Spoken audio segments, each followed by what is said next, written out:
여러분, 대한민국 경제가 어렵죠. 경제가 어려운 이유가 갑자기 세상이 총체적으로 나빠져서 어려운 겁니까? 그거 아닙니다.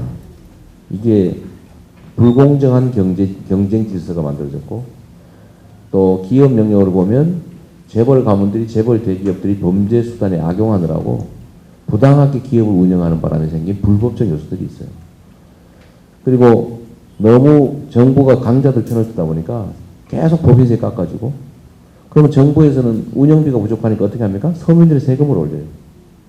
그러니까 재벌 대기업들, 30대 재벌 대기업에만 770조 산일보금이 쌓여 있습니다. 770조 하니까 여러분 느낌이 안 올 텐데, 우리나라 1년에 온 국민이 총 생산하는 소위 GDP가 재작년에 1560조였어요. 절반입니다, 절반. 1년 국민 총생산의 절반에 해당되는 게 산일보금으로 쌓여있다 보니까 돈이 안 도는 거예요. 경제는 도는 거잖아요. 내가 약간 시간이 있을 것 같으니까 요 얘기 잠깐 할게요. 경제란, 이거 알아놓고 나중에 써먹어도 됩니다. 예를 들어 동네에 가게가 4군데 있었는데 거의 장사가 안 돼 망하고 있어요. 그 중에 어느 날 손님이 하나 왔습니다. 호텔에 손님이 들어왔어요. 호텔에 손님이 하나도 없었는데 한 명이 들어왔어요. 10만 원 받았어요. 오후에 온대요. 예약해놓고 가셨어요. 이 돈이 없다 보니까 이 호텔이 침대를 못 고치고 있었는데 얼른 가구 가격에다 침대 빨리 사라 이래가 10만 원 해가지고 침대를 고쳤습니다. 그 가구 가게 주인이 처음으로 10만 원 돈을 받아봤어요. 그래가지고 못 먹고 못 살았는데 야 빨리 우리 저기 통닭 사 먹자. 이거 통닭을 10만 원씩 사 먹었어요. 통닭 가게 주인도 오랜만에 돈을 받은 거예요. 야 이거 저 빨리 외상값 갚아라. 근데 그 외상값 갚을 때가 어디냐면 호텔이었습니다. 호텔에서 얼른 갚았어요. 그러고 난 다음에 좀 있다가 손님이 와가지고 저 오늘 여기 안 잘랍니다. 그 돈을 찾아가 버렸어요. 그런데 들어온 건 하나도 없죠. 그런데 거래가 이루어졌죠. 경제가 활성화됐죠. 이게 경제입니다. 그런데 이 돈을 재벌 기업 거기다 쌓아놓으면 돌지를 않잖아요. 그러면 불황이 오는 거예요. 이거를 근데 조정하는 게 뭐냐면 정부가 하는 일이에요. 정부가 왜 쌓아놓냐, 너도 죽는다 그러다가 일로 와라 이래가지고 세금을 좀 걷든지, 노동자들 너무 쥐어짜가 쌓아놓으면 뭐하냐, 죽을 때 가져가니, 너무 그 핍박하지 말고 8시간만 시키고 1.5배 주고 불법 장기 노동 시키지 말고 새로 좀 고용해서 정상적으로 월급 주고 일 시켜라 라고 하면 그 동네 일하는 사람 보수가 올라가잖아요. 그럼 그 돈 가지고 물건 사면 기업들이 살아나지 않습니까? 이게 경제인데, 이게 정부가 할 일인데 정부가 이 일을 하지 않아요. 그래서 지금 해야 될 게 뭐냐면 이 과도한 수익을 얻지 못하도록, 쌓이지 않도록 법인세를 정상화해야 되고, 두 번째는 노동자들을 보호해서 제대로 임금 받게 해주고, 장시간 노동 못 시키게 해가지고 일자리 새로 만들어야 되고, 세금 제대로 걸어서 복지 혜택을 늘려야 국민들이 돈을 쓸 거 아닙니까? 여러분들한테 아동수당 신생아들 해서 산후조리비 나오면 다 쓸 거 아니에요? 어디 쌓아놓을 거예요? 쌓을 여력이 없잖아요.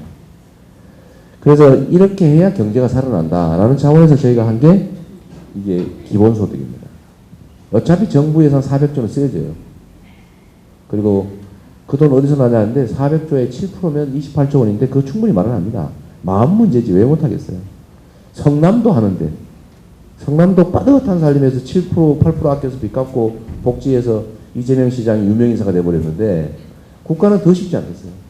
28조 원 정도를 가지고 하면 이걸 그냥 주지도 않아요. 또 제가 하면 복잡하게 하죠.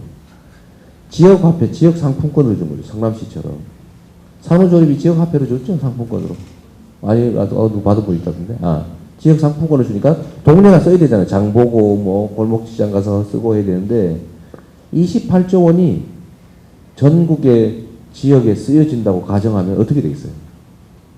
제가 좀 멀리 있는 부산을 자꾸 예를 드는데, 부산이 어렵지 않습니까? 350만인데 우리가 생각하는 배당을 43조 원 정도 계획하고 있는데, 이거를 1인당 85만 원이니까 한 3조 원 정도가 부산에 계속 매년 강제로 쓰여진다고 생각해 보십시오. 조소 저축을 하는 게 아니라 반드시 가게가 써야 돼요. 그러면 경제가 살아나게 됩니다. 똑같이 쓰는 돈인데. 그래서 이게 일석삼사적 효과가 있어요. 첫째로는 우리 국민들의 주머니를 두둑하게 해주죠. 국민 소득을 올리죠. 두 번째는 경제가 살아나요. 세 번째 이런 효과도 있습니다. 지역 경제가 살아납니다. 균형 발전이 돼요. 지금 돈 쓰면 다 서울로 다 몰려버립니다. 근데 이거를 반드시 지역 예산을 쓰게 하니까 해당 지역의 경제가 살아나죠. 골목이 살아나는 거죠. 그래서 잔뿌리가 살아야 돼요. 그리고 힘없는 다수의 약자들이 강해져야 됩니다. 그래야 나라가 튼튼해지죠. 풀이 살아야 풀밭이지. 풀 다 죽고 난 다음에 그게 토끼가 살겠어요. 호랑이가 살겠어요. 그래서 이걸 제가 시가 될 때마다 설명을 드리는데 하여튼 이게 아이들을 행복하기 위한 보육 정책이기도 하면서 동시에 경제 성장을 가능하게 하는 성장 정책이고 또 지역 균형 발전이 가능하게 하는 지역 균형 발전 정책이다. 그 말씀을 좀 드리고 싶어요. 자, 여기 와서 좀 약간 벗어났는데 그래도 괜찮죠? 네, 감사합니다.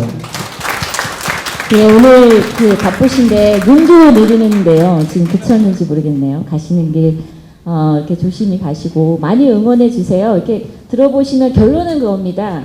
가게가 살아야 국가 경제가 돌아가고 그리고 가계 소득은 늘리고 지출 나갈 거는 줄여줘서 더 의미 있게 지역 공동체를 위해서 쓸 수 있는 가처분 소득을 늘리는 거 이런 정책이 너무 한쪽으로 쏠려 있는 경제를 균형을 맞춰가면서 하시겠다 이렇게 마무리를 하면 좋을 것 같습니다. 정말 이 자리 다시 한번 고맙습니다.